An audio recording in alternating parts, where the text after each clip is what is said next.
और इतने साल जो मैंने कमाया है, एक्चुअली ये कमाया है। क्या चल रहा है तुम्हारा यहाँ? कुछ नहीं। देखो देखो इतना लंबा लिस्ट कैसे बन गया भाई? आपका वॉच चिल्ला। ओके नन ब्लॉग वॉच आपका बहुत सुंदर लग रही है। इतना पढ़ाई लिखाई तुम्हारा बोर्ड पे पहले नहीं कभी नहीं देखते थे। हाँ कुछ भी है टू डू लिस्ट और क्या है इसमें क्या है डू करने के लिए? देख लीजिए ना, कुछ भी नहीं है। स्टार्टअप फोटोकॉपी सेग्रीगेशन है, टॉपिक डिसाइड करना है फर्स्ट वाला, 5 शॉर्ट्स 1 रील, जीरा राइस, कैश्यू सॉल्ट, कृष्वी का स्वेटर लेना और मेरा सीरम खत्म हो गया। वाह बहुत अच्छा है। काम करो, डेट भी लिख दो ना। डेली मिटता है task completion. Task I have to complete it. तो कंप्लीशन डेट भी तो लिखना होगा आज ही। ये तो इनका चलता रहेगा भाई, लिस्ट बनता रहेगा। ये 10 दिन चलता का पूरा रहेगा। इसमें अटेगा, एक दिन का जी नहीं। देखे प्रीवियस वाला मिट चुका है। वाह गजब यूटिलिटी है बोर्ड का, दिल से एकदम उसको यूज देखिए किया गया है। पहले मेरा ऐसा साइन रहता था ऐसे। पहले हम चाहते थे कि मेरा जो सिग्नेचर जब शुरू साइन कर रहा था उससे हार्ट शेप का कुछ हो, जैसे आदर्शिता प्रिय है ना, तो ऐसे ए लिखते थे। तो बहुत हम प्रैक्टिस किए, उसके बाद ऐसे पी, उसके बाद ऐसे करते थे। So something like heart type try करते थे शुरू जब हम स्टार्ट किए थे, स्कूल ज्वाइन किए थे उस समय। But now it's fine. जब तुम नादान थी, जब एकदम बुद्धि बहुत कम था तब तो ये तो साइन में इनको हार्ट बनाना है भाई, जनता भाई। क्योंकि बन जाता था ए ऐसे और फिर पी ऐसे करके कुछ बन जाता था। फिर अभी तो but I am missing those days जब हम टीचर हुआ करते थे। हाँ परसों ही ना किसी का कॉल आया था स्कूल से, फ्रेंड का कॉल आया था, कुछ चाहिए था, कुछ काम था। तो मैंने बोला कि ठीक है लैपटॉप में देख के फिर बताते हैं। तो लैपटॉप खोले ना, वो सब जो ऑनलाइन क्लास ले रहे थे तो पूरा वो फील हो रहा था। I was so nostalgic. हाँ एक अलग ही रिश्ता है मेरा टीचिंग। बट ऐसा नहीं था कि when I was born and जब बड़े हो तो मेरा एम था to become a teacher. But मैं शुरू से मेरा बड़ा मन रहता था कि जब भी जैसे हम लोग कजन्स वगैरह मिलते थे एक जगह पे, तो वहाँ पे जो मेरी नीवा मौसी हुई, उनका दुपट्टा लेके ऑफिस जाती थी वो, तो उनका दुपट्टा लेके पूरा मैं टीचर बन जाती थी और सबको पढ़ाया करती थी। तो कहीं ना कहीं ये पैशन था कि ये, और destiny was this and I am very proud to be in this field. अभी भी मेरे पास सारे कार्ड्स रखे हुए हैं, जो मतलब जैसे टीचर्स डे होता था ना, तो यहाँ पे सब कार्ड्स बना के देते थे छोटे छोटे बच्चे। तो आई विल शो यू। सारा तो काफी ऊपर भी रखा हुआ है बट कुछ नीचे भी रखे हुए हैं जो लेटेस्ट वाले हैं। तो इतना अच्छा लगता है ना वो सब। मतलब आप में वो ताकत होता है कि you can help a child आगे बढ़ने के लिए, इसलिए वो एक बहुत बड़ा रोल होता है एक टीचर के हाथ में। और मैंने देखा है इम्प्रूवमेंट, और जब बच्चा इम्प्रूव करता है तो फिर यू फील कि मैंने कुछ किया है लाइफ में। It's like that. और फिर आपको पेरेंट्स भी रिस्पेक्ट देते हैं अगर आप अच्छा कर रहे हो अपने फील्ड में। तो इट स्टार्टेड विद, मैं शादी से पहले ही जॉब कर रही थी और मेरे मम्मी पापा ने जितना है उससे ज्यादा किया है मेरे लिए, जितना भी था। मतलब मैं मिडिल क्लास फैमिली से हूँ, नॉट वेरी हाई फाई। तो जितना भी पापा का बन सकता था वो बहुत किया है मेरे लिए लाइफ में, जितना हो सकता था। मुझे पता है वो अपने ख्वाहिशों को छोड़ के मेरे लिए किए हैं, और साकिब के लिए, मेरा जो भाई है, आई विल ऑलवेज बी, वो कभी भूल नहीं सकते हैं। तो मैंने टीचिंग ज्वाइन किया था अपने ही, जहाँ मैं पढ़ती थी वहाँ पे मैंने ज्वाइन किया था फॉर 3 इयर्स। और हर एक जहाँ पे मैंने पढ़ाया है I have learned a lot, बहुत कुछ मैंने सीखा है। उसके बाद मेरी शादी हो गई, then I came to Bangalore, और वहाँ पे फिर 1 साल के बाद मैंने स्कूल ज्वाइन किया था। और मुझे अभी भी याद है when I got my first job, मुझे बहुत खुशी हुई थी क्योंकि नया शहर था और सब कुछ नया नया था। फाइनली एज अ टीचर मैंने ज्वाइन किया था और बहुत कुछ सीखा है मैंने। यहाँ पे भी सारे स्कूल्स में जो मैंने यहाँ पे 3 स्कूल्स में काम किया एंड बहुत कुछ सीखा, मतलब बहुत कुछ। सेल्फ कॉन्फिडेंस, पहले मैं बहुत वो थी, मतलब कि हाँ ओके जो भी कुछ कह दे रहा है तो दैट्स फाइन, लेकिन teaching has taught me self confidence और how to take decisions in life and कैसे थोड़ा सा वो होना होता है। You have to be very practical life को लेके। Many things I have learn. आप ना बच्चों से भी सीखते हो, खुद से भी पढ़ के सीखते हो, क्योंकि प्लानर्स होते थे। यहाँ का पढ़ाई सिस्टम भी डिफरेंट होता है दैन मेरे होम टाउन में। तो जो प्लानर्स होते हैं उसके हिसाब से मतलब कहीं कहीं चलता है, कहीं कहीं बुक्स होते हैं। तो आप कितना कुछ न्यू लर्न करते हो, नए वेज ऑफ टीचिंग लर्न करते हो, बहुत कुछ। हमको हमेशा लगता था कि जो भी फील्ड मेरा रहेगा उस पर ना पूरा मेहनत करके एक्सेल करना है। लाइक मैंने इंजीनियरिंग या MBBS नहीं किया है, मैंने BCA किया हुआ था अपने होम टाउन से। तो टीचिंग से पहले मैं ट्राई कर रही थी कि मेरा बैंक का भी निकले। मेरे पापा को काफी शौक था कि मैं बैंक में कुछ निकालूं। फिर मैं जब मेरी शादी हो गई तो यहाँ पे मेरे भाभी ने काफी सपोर्ट किया था लाइक ये ऑफिस चले जाते थे और मैं घर पे रहती थी, तो बुक्स वगैरह थे और मार्केटिंग में इन्होंने काफ़ी हेल्प किया क्योंकि मार्केटिंग मुझे समझ नहीं आता था। जब ये ऑफिस से आते थे तो हम लोग खा के मैं डिनर रेडी रखती थी और फिर ये आके मुझे मार्केटिंग पढ़ाते थे। उसके बाद सबसे अच्छा टिप जो मुझे हबी ने दिया है वो ये है कि कोई भी कॉम्पिटिशन के लिए ना आपको टाइम से यू शुड सॉल्व इट। वो जो टेस्ट पेपर्स रहते हैं वो सॉल्व करना काफी मदद हुआ मेरे से। एक्चुअली मैं ये ज्यादा नहीं करती थी, तो मैंने क्या किया कि हर दिन मैं एटलीस्ट 2-3 टेस्ट पेपर जरूर सॉल्व करती थी। फिर फाइनली मैंने निकाला। मुझे याद है कि मैं इतना डेडिकेटेड थी कि मेरे आईब्रो जंगल हो चुके थे, फिर भी उसके लिए भी टाइम नहीं था। बस हम लोग खाना खाते थे और फिर मैं लग जाती थी। खाना बनाने में जो टाइम गया वो गया। फाइनली मैंने SBI का निकाला था बैंक में, बट कहीं ना कहीं मुझे टीचिंग का पैशन था तो इसलिए मैंने कंटिन्यू किया विद टीचिंग। तो मुझे याद है जब मेरा एग्जाम जिस दिन था उस दिन मैं बाहर निकली थी। इनोवेटिव फिल्म सिटी करके कुछ है, तो वहां पे हम लोग एग्जाम दिए और मेरा एग्जाम खत्म होता लगा हाँ मतलब लाइफ में कुछ हो गया है मतलब। और जब खत्म हो गया तो हम लोग इनोवेटिव फिल्म सिटी गए थे। बस फाइनली रिजल्ट आया तो बहुत खुशी हुआ था। फिर पापा को मैंने बताया, सबको बताया, सब काफी खुश हुए थे कि मैंने SBI क्लियर किया। और हाँ एक और चीज़ है, जब मैं होम टाउन में पढ़ाती थी तो ऐसा रहता था ना कि स्टूडेंट्स लोग काफी खुश रहते थे क्योंकि जितने भी कॉम्पिटिशन्स मोस्टली होते थे लाइक पेट्रियोटिक सॉन्ग कॉम्पिटिशन या फिर रेसिटेशन। मुझे याद है पता है ग्रेड 2 मतलब छोटे छोटे बच्चे थे और मैंने 3-4 पैराग्राफ के बड़ा सा पोएम था। अगर मेरे स्टूडेंट्स वॉच कर रहे तो उनको याद होगा the cat and the rat something करके। और वो ना वो लग ही नहीं रहा था कि वो ग्रेड 2 के बच्चे वो पूरा मेमोराइज कर पाएंगे, बट लोगों ने किया था and we won first prize for that. तो वो मजा आता था मतलब व्हेन यू सी दोस बच्चे हैप्पी होते हैं ये फर्स्ट प्राइज। मतलब एक कंपटीशन में उस समय तो गूगल उतना ज्यादा नहीं था, तो जो भी अपना आप सोच के कर सकते तो। फिर पेट्रियोटिक सॉन्ग कंपटीशन रहता था जो मैंने गाया भी है वो वाला। हाँ इंडिपेंडेंस डे मैशअप में मैंने जो गाया था हे ईश्वर या अल्लाह ये पुकार सुन ले, ये मैंने सिखाया था और उसमें फर्स्ट प्राइज हम लोग को मिला था। एंड रेसिटेशन एंड ऑल काफी कुछ, बट बहुत मजा आता। एक और चीज पता है मैंने आज तक कभी भी करेक्शन जो भी किया है ना एवी टिक नहीं मारा है एंड दैट इज एकदम मैं बोर्ड टच करके and I am so proud of it. मुझे टाइम लगता था करेक्शंस में बट स्टिल मैंने कभी भी अंध एवी टिक जो करते हैं ना वो नहीं किया है। हमेशा मैं चेक करती थी, थोड़ा टाइम लगता था बट स्टिल। अभी मैं एक्चुअली अगर बोलते जाओ ना तो पता नहीं कितने सारे व्लॉग्स बन जाएंगे इसमें, बट मैं आपका टाइम ज्यादा नहीं लेना चाहूंगी। कभी आराम से जब कभी क्वेश्चन सेशन वगैरह होगा तब आप पूछ सकते हो मेरे से जो भी सवाल आपके पास होंगे। उसमें अभी काफी टाइम है बिकॉज अभी सब्सक्राइबर्स भी मेरे कम है। तो जब कुछ ज्यादा सब्सक्राइबर्स हो जाएंगे एंड मेरा चैनल मोनेटाइज होने लगेगा then I will keep question around. So कि भगवान करे ऐसा दिन आए आप लोगों की कृपा से। आई डोंट नो, मुझे नहीं पता बट एक विश्वास तो है। उसके बाद फिर यहाँ पे बैंगलोर में आने के बाद पहले मैंने इंग्लिश टीचर, जनरली मैं लैंग्वेज पढ़ाती हूँ इंग्लिश लैंग्वेज, तो यहाँ पे मैंने as a English teacher join किया। उसके बाद जब मैं एक इंटरनेशनल स्कूल में, नाम नहीं लूंगी, इंटरनेशनल स्कूल में पढ़ा रही थी ऑफिस के काम से, अभी जकार्ता गए हुए थे उस टाइम पे और मैंने बहुत जगह मेल्स डाले थे, रेज्यूमे डाले थे। JP नगर में पहले रहती थी, वहाँ पे जितने भी स्कूल्स थे वहाँ पे उस समय मम्मी आई हुई थी मेरी यहाँ पे और मेरे साथ वो गई थी जहाँ पे मैं इंटरव्यू देने गई। और मुझे अभी भी याद है 3 दिन हम लोग गए थे। फर्स्ट डे डेमो था, उसमें क्वालिफाई हुआ तो फिर इंटरव्यू था। मतलब ऐसा था ना कि डेमो उसी दिन हुआ था, मैं घर आई और मुझे चार्ट पेपर वगैरह चाहिए था क्योंकि टीचिंग एग्जाम में बहुत इंपॉर्टेंट होते हैं, तो वो सब मैंने किया था। और जब फाइनली मुझे पता चला कि आई एम सिलेक्टेड तो मैंने लैंग्वेज LA बोलते हैं यहाँ पे लैंग्वेज आर्ट्स, उसके लिए मैं सिलेक्ट हुई थी। फिर आगे जाके मैंने सोचा कि मैं जो भी पढ़ी हुई हूँ या जो भी है उस पर मुझे कॉन्फिडेंस था। मुझे लगा कि क्यों ना मैं इसी जो फील्ड में हूँ उसी में एक्सेल करूँ।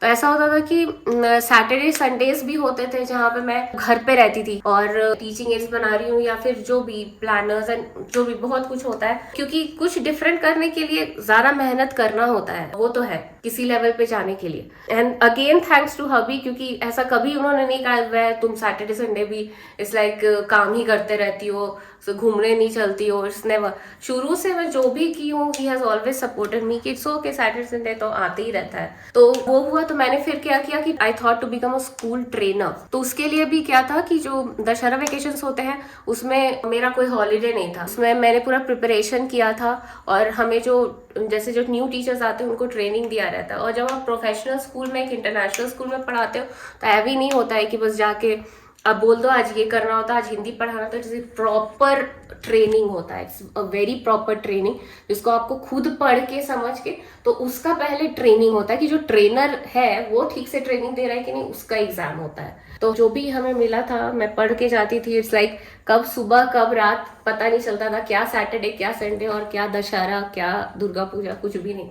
इट्स लाइक फुल डे ऐसा रहता था, पूरा दिन ट्रेनिंग चलता था। तो उसमें मेरा सिलेक्शन हो गया था, तो फिर मैं बनी थी एक स्कूल ट्रेनर अपने स्कूल से। फिर मैं प्राइमरी से स्टार्ट की थी अपना टीचिंग, फिर मुझे प्रमोट किया गया सेकेंडरी में, हाई स्कूल लेवल तक, तो मैं ग्रेड 8 तक पढ़ाती थी। फिर मैंने और भी मेहनत किया एंड फाइनली मैं कोऑर्डिनेटर बनी। I was like the youngest coordinator in the school. It's like first is principal, vice principal and then the coordinator. Teachers का क्लासरूम इन्विजिलेशन करना होता है, अगर नहीं ठीक है तो you need to train and workshops होते हैं एंड वहां पे ना सब कुछ कंप्यूटर में फीड करना होता है। 15 दिन पहले का प्लानिंग हम लोग करते हैं। लाइक अगर कोई टीचर एब्सेंट है ताकि, तो फिर दूसरी कोई सब्स्टिट्यूट टीचर वहां जाके ले सके, या फिर एक बच्चा अगर एक ब्रांच से दूसरे ब्रांच तक जाता है तो सब एक लेवल पे चलता है, उसको कोई लगेगा नहीं कि आगे पीछे है हम पढ़ाई में। एंड कोऑर्डिनेटर का इसलिए पूरा भाग दौड़ जो संभालना होता है, बीट इतने सारे जो फंक्शंस होते हैं, जो भी न्यूज लेटर होता है, जो भी राइटअप जाता है, या जो भी पेरेंट टीचिंग, या भी जो एनुअल डे आप लोग बोलते हो, मतलब तो यहाँ पे बहुत कोऑर्डिनेशन, बहुत यहाँ पे मैं बोलती हूँ कि हियर इन बैंगलोर टीचर्स ज्यादा वर्क हार्ड करते हैं स्टूडेंट्स से। मतलब आई वांट टू से कि यहाँ का टेक्निक इतना अच्छा है ना कि टीचर्स इतने ज्यादा ट्रेंड होते हैं, इतने ज्यादा वेल प्रिपेयर्ड होके क्लासेस में आते हैं कि स्टूडेंट्स के लिए काफी आसान हो जाता है चीजें। फिर मैंने दूसरा स्कूल ज्वाइन किया था, वहां पे ऐसा कोऑर्डिनेटर ज्वाइन किया था। और मेरी जो प्रिंसिपल है वो जब मैं छोड़ रही थी तभी भी वो बोल रही थी, क्योंकि मतलब एज अ कोऑर्डिनेटर ऐसा रोल होता है कि लाइक 24 आवर्स आपको कम पड़ते हैं। It's like that. तो जनरली यहाँ पे स्कूल 8 o'clock स्टार्ट हो जाते हैं, तो आपको घर से 7:15, मैं स्कूटी से जाती थी 7:15, क्योंकि बस से भी जा सकते हैं बट बहुत राउंड लगाना होता है, तो इसीलिए स्कूटी से जाती थी उस टाइम पे। और मुझे स्कूटी भी हबी ने सिखाया है, एक्चुअली साकेत ने सिखाया था शादी से पहले। फिर मैं जब यहाँ पे स्कूल ज्वाइन की तो हबी ने मुझे डेली प्रैक्टिस करवाया, और इवन स्कूल से तक एंड स्कूल से वापस भी वो पीछे पीछे आए थे टू ट्रेन में कि अच्छा से चला पा रही है कि नहीं। उसके बाद जो मैंने धुना है स्कूटी, बाप रे, कुछ भी शॉपिंग या कुछ भी मॉल, कुछ यहाँ से मतलब बैंगलोर में सब कुछ आपको पता है, अगर जो रहते हैं डिस्टेंस में होता है। पर जब मैं स्कूटी सीखी तो क्या जयनगर और क्या जेपी नगर और क्या क्या मतलब कहाँ नहीं गई हूँ मैं स्कूटी से। मतलब सच में बहुत आना चाहिए स्कूटी। लाइक आप इंडिपेंडेंट रहते हो, कोई भी चीज के लिए किसी पे निर्भर नहीं होना होता है, वैसा था। तो फिर वैसा हो जाता था कि 7:30 में मैं निकलती थी, फिर सुबह जल्दी पहुंचो, उसके बाद ऑलमोस्ट 6 बज जाता था आने में। या तो आप वो कर सकते हो कि टाइम से निकल जाओ और यहाँ काम आके करो, मुझे लगता था मैं फिनिश कर लेती हूँ वहीं पे काम, फिर घर में आती हूँ फुल काम छोड़ के, इट्स लाइक रिलैक्स। पर मुझे अंदर से बहुत खुशी भी थी कि मैंने ये मकाम हासिल किया है। एंड फिर मैंने दूसरे स्कूल में ज्वाइन किया, जहाँ पे मुझे जब मैं वहां से शिफ्ट हो रही थी तो प्रिंसिपल टिल ना अभी भी वो बोलते तो मेरी कोऑर्डिनेटर बन के अभी भी आ जाओ। इतना कुछ सीखा है स्कूल में, लाइक शुरू से कैसे बुक बनाते हैं और कैसे क्या करते हैं। मतलब हमने प्री प्राइमरी के बुक्स बनाए, फिर we worked on primary books, फिर मैं प्रिंटिंग कैसे होता है, क्या होता है, वो सब जो एरर्स होते हैं वो डिटेक्ट सारा कुछ करना। मतलब बहुत कुछ सीखने को मिलता है। एंड देन यू गेट, जब आप काम कर रहे होते तो you get so much motivated कि हाँ मेरे में भी कुछ है and I am doing it. फिर जब हम शिफ्ट कर गए थे अपने घर में, हमारा उस समय प्लानिंग था कि हमें प्लान करना है बेबी के लिए, तो इसीलिए मैंने एज अ कोऑर्डिनेटर कहीं ज्वाइन नहीं किया, एज अ टीचर मैंने ज्वाइन किया था। हमारे घर के पास में ही स्कूल है। फिर लॉकडाउन हो गया, और लॉकडाउन हो गया तो फिर ऑनलाइन क्लासेस चलने लगे, और आप मेरे कुछ व्लॉग्स में देखे भी होंगे। तो आई वॉज प्रेग्नेंट, तो मेरा डिसीजन सही था क्योंकि कोऑर्डिनेटरशिप एंड प्रेगनेंसी सब एक साथ नहीं चल सकता। एंड ऑल्सो मैं वो स्कूल के लिए भी मैंने सोचा था कि मैं वो स्कूल को डिच नहीं कर सकती, बिकॉज आई वॉज प्लानिंग। और जब कोऑर्डिनेटर कोई रखते हैं तो बहुत भरोसेमंद वाला होना चाहिए। लाइक टीचर तो आपको मिल जाएंगे, बट जब कोऑर्डिनेटर होते तो वो लोग पूरा ट्रेनिंग देते हैं, सब कुछ देते हैं, और फिर आप 1 साल बाद आप छोड़ दोगे क्योंकि प्रेगनेंसी है और उसके बाद बेबी है, तो फिर वो गलत होता स्कूल के साथ। इसीलिए मैंने एज अ टीचर ज्वाइन किया, और आई वर्कड टिल 22 दिसंबर, क्योंकि 23 से स्कूल में छुट्टियां थी, क्रिसमस हॉलीडेज। तो 22 दिसंबर को मैंने स्कूल छोड़ा और 29 को कृष्वी हुई। सो लास्ट तक भी मैंने ऑनलाइन क्लासेस किया था। डॉक्टर्स भी बोलते हैं कि वर्क करना चाहिए ड्यूरिंग प्रेगनेंसी, क्योंकि ना आप घर में ऐसे ही बैठे रहो 10 चीज दिमाग में आते हैं। इससे बेटर है कि आप इन्वॉल्व रहो और एक्टिव भी रहता है बच्चा। वैसे टीचिंग कर रहे हो या कुछ भी कर रहे हो तो कितने सारे चीज हुई। तो मैंने फिर जॉब छोड़ा 22nd दिन में, फिर कृष्वी हुई। तो अभी कृष्वी 10 मंथ्स की हो गई है, but still as a mother मुझे लगता है कि उसे टाइम देना चाहिए। और मैं अभी स्कूल नहीं ज्वाइन कर रही हूँ, जब तक कि वो बड़ी नहीं हो जाए और खुद से मेरे साथ स्कूल नहीं जाने लगे तब तक का प्लान तो नहीं है। तो मैंने फिर सोचा कि घर में ऐसे ही नहीं बैठना है, तो मैंने यूट्यूब सडनली वी स्टार्टेड। हमें 1 साल हो गए है ना यूट्यूब करते करते, और अभी भी आगे कर ही रहे, बस आप लोग का साथ ऐसे ही बना रहे। तो क्योंकि मुझे टीचिंग से एक अलग कनेक्शन एंड पैशन है जो मैं छोड़ नहीं सकती हूँ, तो हमने सोचा एक न्यू चैनल स्टार्ट करने का जिसमें मैं ग्रामर पढ़ाने वाली हूँ। इसलिए मैं बोल रही थी न्यू प्रोजेक्ट स्टार्ट नहीं हो पा रहा था, क्योंकि कृष्वी मेरी प्रायोरिटी है। उसके बाद उसको लेके टाइम मिलता है देन, तो अभी लगता है कि हाँ उसका भी सिर्फ फीडिंग से हटा ले, कुछ खाना स्टार्ट किया। तो मुझे लगता है कि मैं वर्क कर रही हूँ कि जल्दी से स्टार्ट करूँ 1-2 दिन में। मैंने खरीद लिया है बोर्ड वगैरह, मैं दिखाती हूँ। तो बस आप लोग का सपोर्ट रहे, बस भगवान बस स्टार्ट करवा दे। एक बार शुरू किक स्टार्ट हो जाता है ना कोई भी चीज तो हो जाता है। फिर से मैं सोच रही हूँ 1-2 दिन में स्टार्ट कर दूँ। ऐसे ही प्यार बनाए रही है, आगे भी मैं देखती हूँ क्या हो सकता है। ट्राई माई बेस्ट, मेहनत कर रही हूँ, आगे भी करते रहूंगी जब तक है जान, जब तक है जान। हाँ, बेस्ट ऑफ लक तुम्हारे नए चैनल के लिए और तुम्हारे नए इनिशिएटिव के लिए। बस भगवान करे मैं जल्दी स्टार्ट कर पाऊँ। वो बहुत दिन से चल रहा है, स्टार्ट नहीं हो रहा, तो मुझे टेंशन बहुत हो रहा है उस चीज के लिए। हाँ, नहीं, जितना हार्ड वर्किंग तुम हो डेफिनेटली जरूर करोगे और बहुत अच्छा करोगे, क्योंकि स्वीटी को मैंने हमेशा देखा है कि कोई भी काम बहुत डेडिकेशन से करती है। ये चैनल में भी उसने काफी एफर्ट दिया है, जो अपना ब्लॉग चैनल है। तो आई एम होपिंग कि जो दूसरा चैनल है ना उसमें वो फुल फ्लेजेड देगी, और उसका जो पैशन है ना बच्चों के लिए और बच्चों के लिए प्यार, जो आई थिंक वो खुद ही उभर के आएगा इसके चैनल पे। मैं कुछ कार्ड्स दिखाती हूँ आपको, बाकी सारे ना कार्ड्स वो ब्रीफकेस में रखे, बट एक फाइल है शायद उसमें हो सकता है। As a teacher and coordinator students ने मुझे आज तक जो भी कार्ड दिए उन्होंने वो संभाल के रखा है। तो कुछ लेटेस्ट वाले ये मैं कुछ दिखाती हूँ। Adarshita ma'am, the most beautiful English teacher in the world, we love you Adarshita ma'am, you are the best teacher, we love you a lot Adarshita ma'am, you are the most prettiest in all, you have a very good vocabulary, do you know why I love you? Flip it open. अच्छा, you take care of me and you love me, you are a best friend of mine who helps me.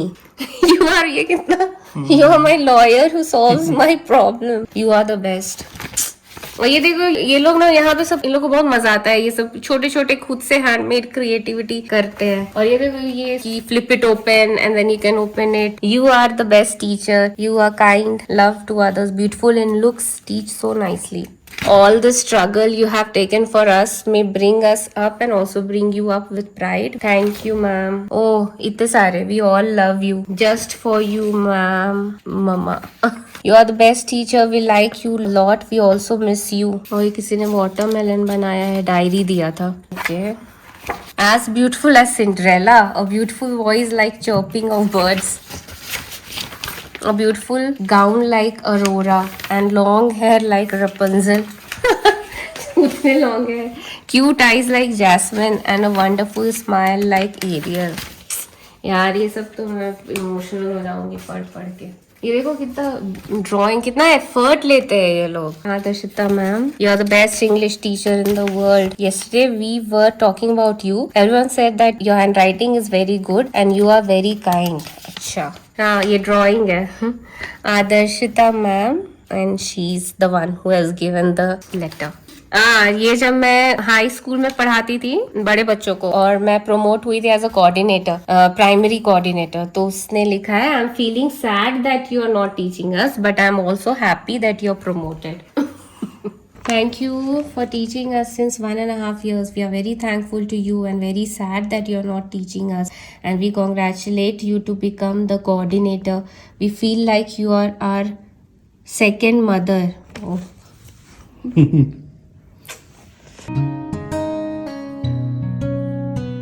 और इतने साल जो मैंने कमाया है, actually ये कमाया है। जब मैं ये पढ़ती हूँ ना तो मुझे लगता है कि मैंने कुछ किया है लाइफ में। Life has not gone just व्यर्थ, मतलब ये सब ना दिल से आते हैं बच्चों के जो लिखते हैं। तो आई एम सो फॉर्चुनेट कि मुझे इतना प्यार मिला बच्चों से। Being so kind, teaching me so well, giving me so much of confidence, for guiding the right way. Miss you, ma'am. I love you and I like you. You're very kind, you're very good, you're very polite, you're so pretty, you're very humble, you're very intelligent. You will make us a big person. You will teach us well. Be happy, never cry. Be happy when you are sad also. Love you. ये छुटकू सा एक card भी है, ये पूरे class ने लिख के दिया था। ये रहा इसका, ब्यूटीफुल ना भाई। मैं पढ़ के ना बहुत ज्यादा इमोशनल हो रही हूँ। You are the best teacher, I miss you and your grammar skills. You are the best ma'am forever. ये कितना क्यूट स्माइली है एंड अ बटरफ्लाई। आदर्शिता का full form, we miss you ma'am, a crying face, best of luck. Please never ever leave us. You're our best dream. We love you a lot. We love you Adashita ma'am. You are our life. बहुत प्यारा drawing है। We love you a lot Adashita ma'am. You teach very well. You are the best English teacher I have ever met. ये इतना बड़ा cake बहुत प्यारा cake. You are a golden woman. इसीलिए golden star बनाया हुआ है, देखा। ये Puja art and craft. You are the best ma'am, you are very kind to everyone ma'am, you are very loving and ever caring teacher. This is the most precious gift I have ever got. हमेशा देखती हूँ मुझे बहुत खुशी होती है। I will love you and you are the best teacher for me and I think you will win the best teacher award. I love your classes. I love your class, but I don't know how you read so fast. Krishvi meanwhile उठ चुकी है। कृष्वी हाय कर दो बेटा। ये दीदी लोग कितना अच्छा ड्राइंग बनाई है। ये प्रिंसेस है क्या? ओके गाइस, तो मैं यहाँ पे व्लॉग एंड करती हूँ और आशा करती हूँ आपको अच्छा लगा होगा आज का मेरा व्लॉग। तो ऐसे ही प्यार बनाए रखिए और जस्ट प्रे कि मैं आगे और भी मेहनत कर सकूँ और आगे बढ़ सकूँ। Thank you, bye.